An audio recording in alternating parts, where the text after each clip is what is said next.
midway in the fortnight of your coast-to-coast voyage comes one of the world's greatest travel experiences, the transit of the Panama Canal, that cuts no less than 7,500 miles from the old sea route between the coasts of North America, the course around Cape Horn of the California gold seekers, and of many another sailor before and since their time.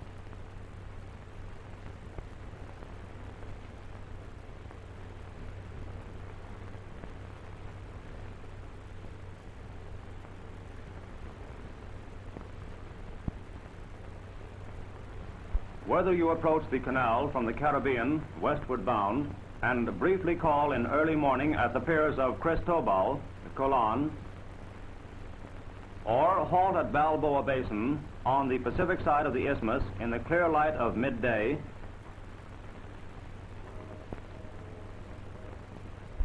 the canal is ready to receive you. The transit falls into three principal phases: the climbing of the water staircase of the locks at either approach from the sea, the crossing of Gatun Lake, and the descent to sea level. The distance between the lock systems is 35 miles, all the way at an elevation of 85 feet above sea level, and through fresh water from the mountains impounded by the great Gatun Dam in which the Atlantic locks are set. The level of the lake is maintained by a control reservoir in the hills. There is magic in the trip through. In the short space of 7 hours and in 50 miles from sea to sea, you are transported from the waters and climate of one grand geographical division of the Earth's surface to another, a transition that the old-time sailor beating around Cape Horn could achieve only in many weeks of weary sailing.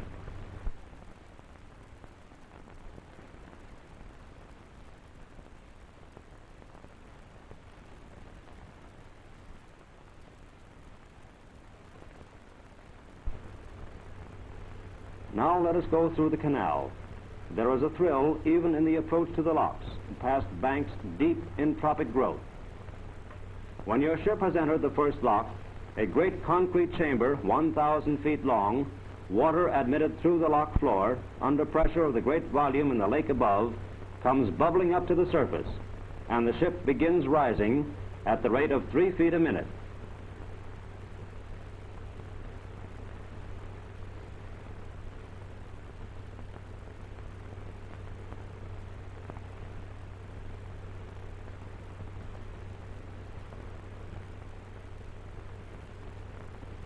It is a strange sensation that comes with the rising of your ship, weighing 34,000 tons, and you with it.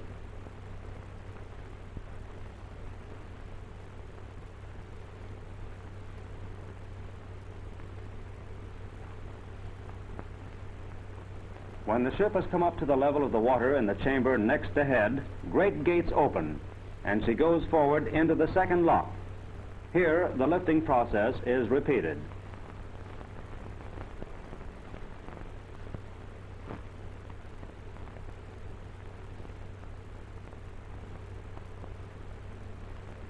In the third lock, the ship reaches the level of the lake and is prepared to proceed under her own power.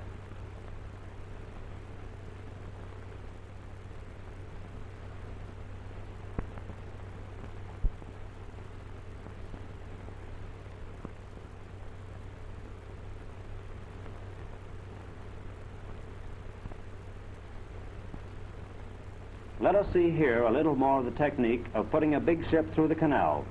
Electric tractors or mules draw her forward. A central control tower is the nerve center of the locks. Electric power turned on from the tower moves this great gate, each leaf weighing 450 tons.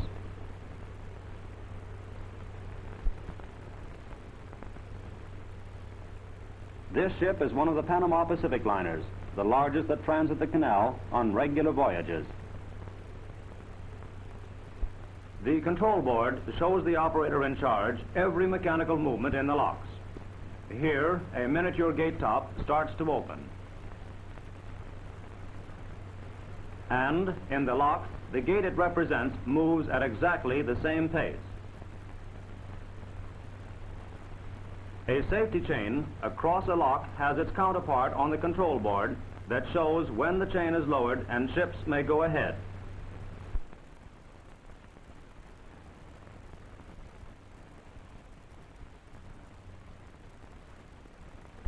As water rises in the lock chamber, lifting a ship, a gauge in the control tower shows its progress to the desired level.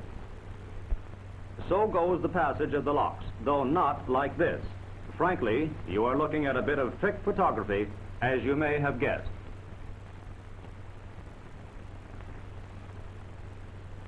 But interest in the transit of the canal is not confined to the passage of the locks. Gatun Lake, 65 square miles in area, in itself is something of a marvel. Along its shores, beauty speaks with a compelling voice. Few strangers are prepared for the varied and appealing charm of its changing moods, or the wealth of growth along its banks. Exotic blooms line portions of its shores. Most striking is the tall Cortez tree, the Guayacon, with a mass of pale yellow blossoms. Here and there, the gaunt skeleton of a forest giant, killed when the lake was formed more than 2 decades ago, stands in the still backwaters. Here also, half hidden from passing eyes, are many little banana plantations on land leased by the canal authorities at $2 an acre a year. Very simple and picturesque is life on these tiny farms. The wants of the tenants, some are Indians, are few and easily satisfied. The native canoe, shaped from a tree trunk, is their delivery wagon, and in it they transport their crop to the nearest landing on the canal, where pickup boats gather the fruit for ships that take it north.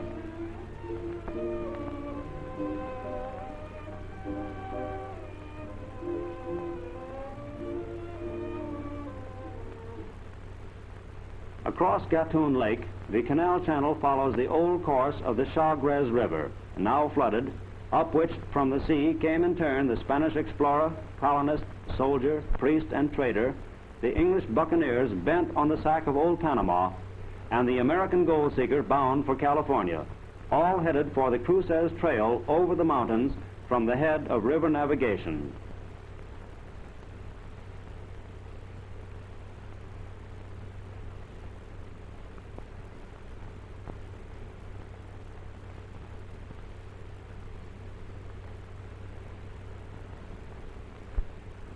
Today, the ancient trail, for 3 centuries America's only transcontinental highway, may be seen by tourists where it is crossed by a modern road. Little waterfalls splash down over the high bank into the waters of the canal, while mighty Gold Hill looks down on passing ships at the point where actually they steam through the Continental Divide.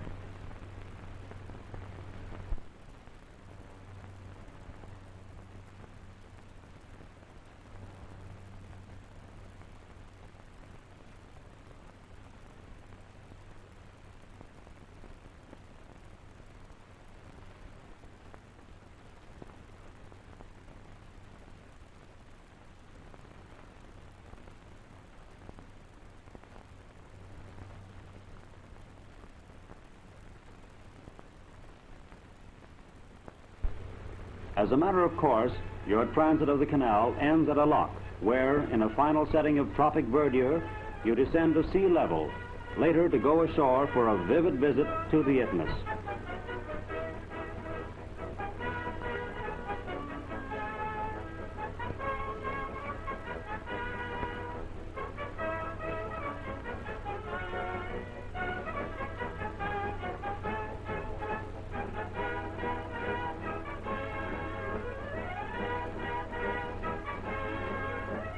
This over, the ocean blue and the brisk trade winds again are yours for another peak of pleasant days in your voyage from coast to coast by way of Panama.